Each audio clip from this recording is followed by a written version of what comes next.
I love that question. Talking about DeFi, next question comes to mind is about taxation. If the money is free flowing, the government doesn't have any checks and balance on how to collect it, because they are just wallets, right? They don't have the identity of the voter or the person behind it. So how are the governments approaching the taxation part if blockchain comes to implement be in full-fledged as in monetary ways? I love that question. Can I answer that first, Ishan? Is that all right? Sorry. Sure, go Okay, I ahead. don't want to lose my train of thought. I think governments have no problem tracking that. Unless you're using a privacy coin like Monero. Look, if we're doing $100 transactions between each other, the government can't, it's too much work really to track that, but the government should not be worried about that.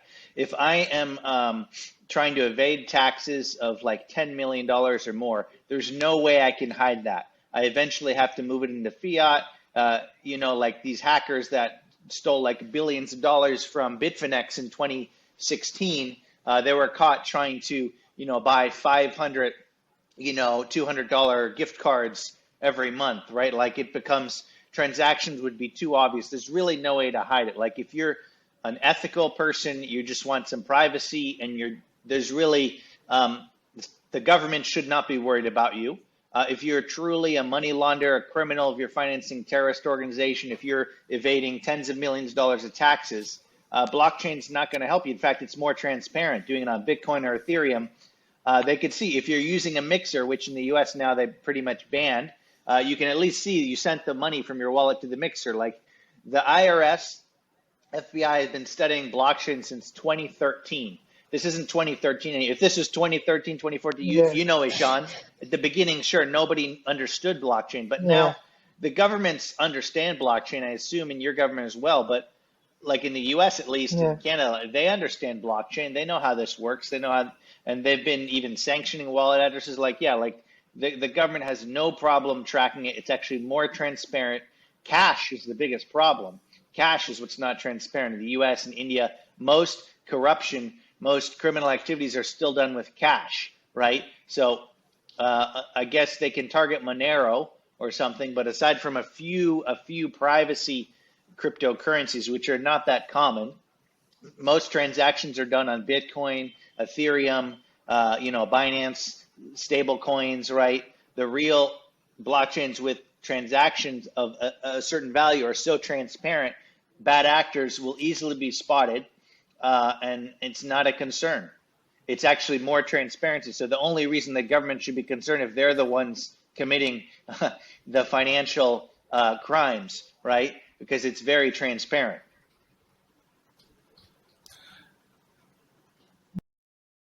You are talking about transfer. Well, I'll just add one more question in that. Yeah, go ahead. Blockchain, you cannot point it to an individual, right? Because there are millions of addresses worldwide. Suppose somebody in Russia is transferring to somebody in India a huge quantity. How will the US government know that, okay, this is an American person doing the transaction and they need to be taxed? You'd be surprised. What is happening? You'd be surprised. And because only once when you go to exchange and convert to the fiat or the local currency, I think that's when they get to know about it, right? So I wanted to ask, because in government in India, that's the rule. When you convert it into Indian rupees, and then you have to pay 30%. Yeah, same in the US. I mean, it's not 30%. But look, there's other holes in the data. Even independent people on Twitter do this. They track it. You can track the MAC address, the IP address. Someone's going to leave a hole somewhere in the data. It's connected. They can see with the email connected to it. If it's on a centralized exchange, they'll have turn in their ID. There's so many other ways you can. Once you have the address, you can connect it and correlate it to other data. You can track it. You can see unusual activity. So the wallet itself, yes, is essentially private, but the actions and things done with the wallet, you connect your wallet to OpenSea, right? If you connect your NFTs to the moment you connect your MetaMask to OpenSea, they see who it is, etc. So you can be connected to 20 other websites, like it can track the activity, it can find you through IP addresses. There's a million and one ways. There are trained, blockchain, what's the word, a criminal investigator, blockchain forensics, right? There's companies like Yeah. Chainalysis. It takes more work, but it can absolutely be found and it can absolutely be tracked. If it's truly nefarious behavior and it should be tracked, it's easy to, relatively easy to track. One more question, and then we'll ask both the questions to Ishan. Once I was explaining this to a person here, and I said that everybody can see it's very transparent. So the number one question they had was, then what will I do? I don't want people to know how much wealth I have, or I don't want to. I want that to be hidden. I don't want people to know how much my financial standing is. So Yeah. Yep. that is again a counter to the previous point. Right? Unless you hold cash in your mattress, everybody already knows that needs to know. Like if you hold it in a bank, your bank has the data.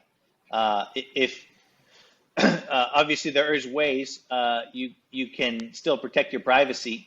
If you're not accessing the cash, you can put it in a wallet. You can leave it there. Like, it's up to you. There's various strategies on a personal level, levels of privacy you can apply. It would take more work, but essentially it's the same thing. Just like if you're just opening up a checking account, or if you want to have some sort of extra layers of security, you go with the bank and you ask for more, and they have other services. So it's a technology, and you use it how you need it, and it's available for your use. So as an individual, as an honest individual, if you want privacy, there are tools you can use, and it's very it's available to you. If you're a nefarious individual, I'm not going to explain it to you, but usually they tend to make enough mistakes so they get caught, right? And the government they do their job and they find them because they've been finding people, so it can be done. But in a perfect world, the government should not be involved with messing with normal individuals who are not involved in crime, everyday individuals. The government should waste no time on messing with their lives. If that's kept, your individuals, you have some level of privacy. It does take work, right? Rest assured, the government still does have to do the work to track it, etc. So it is other than cash in a mattress or in a shoebox, which has other problems, right? Cash doesn't do anything for you in a shoebox. There is a greater level of privacy than as existed before. You don't have a bank who could have nefarious employees messing with your data. You don't have there's a smaller chance of it being like stolen by hackers, etc.